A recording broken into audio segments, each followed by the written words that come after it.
kombucha tea, which is a very good probiotic drink and very healthy for you.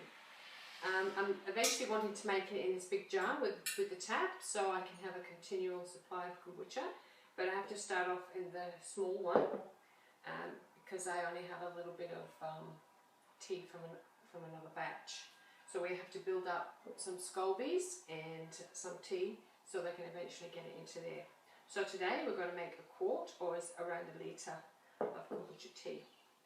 Now what you're going to need is you're going to need about 3 organic tea bags. I've used these Indian tea bags. You can use any black tea or any green tea, but I would say get the organic one so there's not any chemicals in them. You need some sugar. White sugar works very well, but I'm using here, it's called Panela Organic Evaporated Cane Sugar. Don't try to use the liquid sweeteners like honey and maple syrup and stevia, all those ones. Try to stick with an organic plain sugar if you can. You will not be consuming the sugar, the scoby will consume the sugar for you. So what's the scoby? The scoby, which stands for a symbiotic colony of bacteria and yeast. Some people refer to it as a mushroom. This is what it looks like.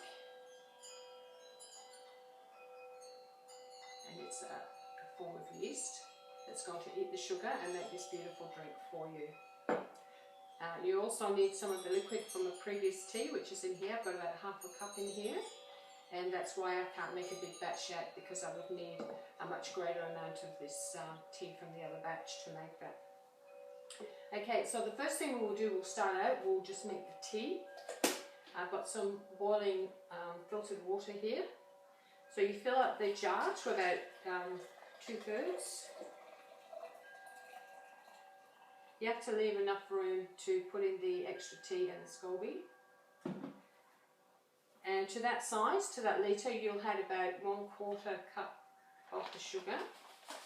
Like I said, white sugar is fine, or organic white sugar. Sometimes you can get like an off-coloured organic white sugar. I'll put that in there. Seems like a lot of sugar, but you're not consuming that. The scoby is. Let's do it. The reason you start out with the hot water is to try and dissolve the sugar.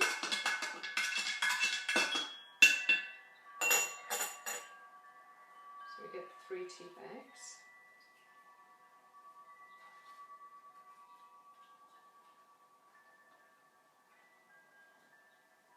Place them in the liquid.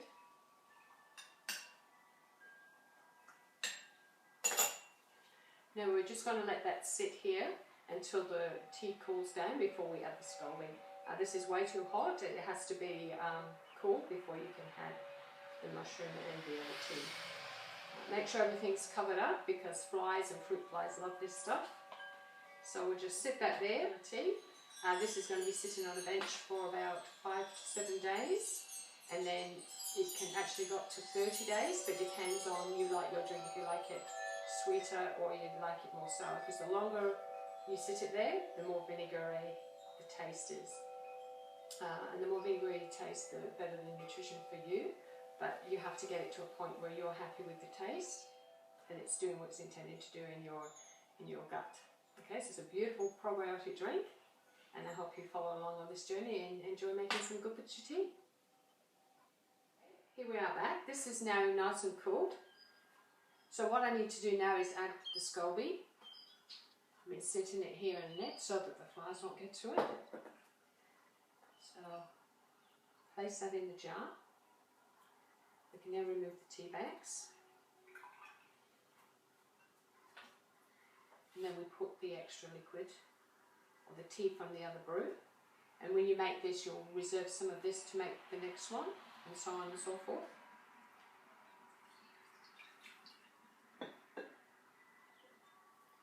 Okay, now what's going to happen is this one may sink or float or be in the tea, and it's going to form another scoby on the top, which will fit exactly the same size as the jar, and that's what makes it fizzy underneath. So then we'll have 2 scobies, and then we can do 2 of these, and we'll create another 2 scobies, and then we can actually do another 4 until we get up enough to do it in this big one. Now with this big one, what you have to be careful of if you're going to do all of the tap is you need to make sure that the inside of this is plastic and not metal. You don't want the kombucha to come in contact with any metal. And also when you're making kombucha tea, use a glass jar. Don't use plastic and don't use metal, use glass. And what we do with this, place the cloth on there and an elastic band. And then we just sit that on the countertop, or I'm going to sit that on the stove. Somewhere that's nice and warm, they require heat. The hotter it is, the quicker it's going to ferment. The colder it is, the longer it's going to take. So this is going to sit then on a bench for 5 to 7 days, and then we'll come back and have a look how it's going.